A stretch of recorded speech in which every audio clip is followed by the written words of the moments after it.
તમારો પરિચય આપો એટલે બધાને ખ્યાલ આવે. એવું જાઓ परिचय आप बता मित्रों ने. झाला झाला झाला इंडियन आर्मी हूँ मथुरा आर्मी कैंप में छू. झाला એટલે જ્વાલામુખી આપણે આદિ ભાષામાં કહીએ જ્વાલામુખી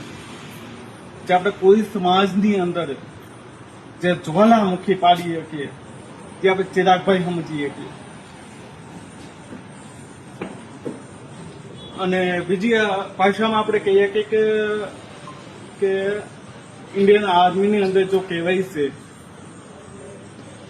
કે કોઈ પણ ટ્રેનિંગ થી અંદર સ્ટાર્ટિંગ થી એન્ડ સુધી જઈએ કે બહુ હાર્ડ કહીએ કે.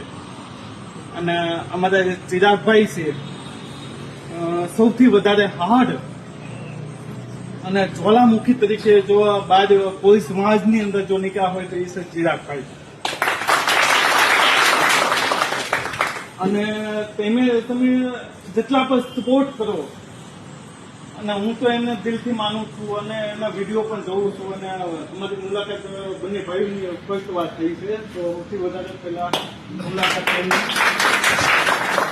કે બંને ભાઈઓની મુલાકાત તે ગેટની અંદર આવ્યો ત્યારથી મને હાથ ઉપા કરી અને સન્માન કર્યું તો મને બહુ ખુશી થઈ કે ભાઈ આ એક વ્યક્તિ આપણે ઝાલા તરીકે જે કહીએ છીએ કે જ્વાલામુખી જે છે કે અમે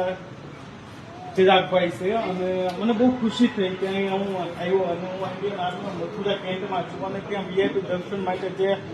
આપણે કહેવાય કે ગોકુલ મથુરા વૃંદાવન બરસાના જે ત્યાં જેટલા પણ વીઆઈપી દર્શન માટે જે કાઉન્ટરમાં છું એમાં હું ત્યાં એડમિટ છું. બધી જગ્યાએ ત્યાં એડમિટ છું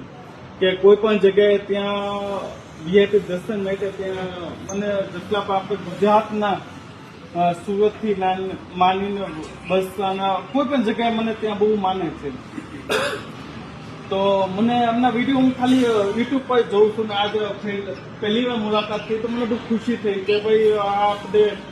આપણા કુળના જે આપણે જ્ઞાતિના વ્યક્તિ જે છે એ પહેલી વાર મુલાકાત એમને બહુ ખુશી થઈ કે નહીં સમાજ માટે અને લેવલ માટે કે સમાજ માટે જેટલા પણ આપણે સપોર્ટ કરીએ તો આપણે બહુ ઓછું થઈએ અને જેટલા સપોર્ટ કરીએ ને એટલે બહુ સારી વાત છે કે આપણે એક સમાજ માટે એક લેવલ માટે જઈએ છીએ. તો સૌથી પહેલા કે આપણે ચિરાગભાઈને માનીએ છીએ કે એટલા આયા છીએ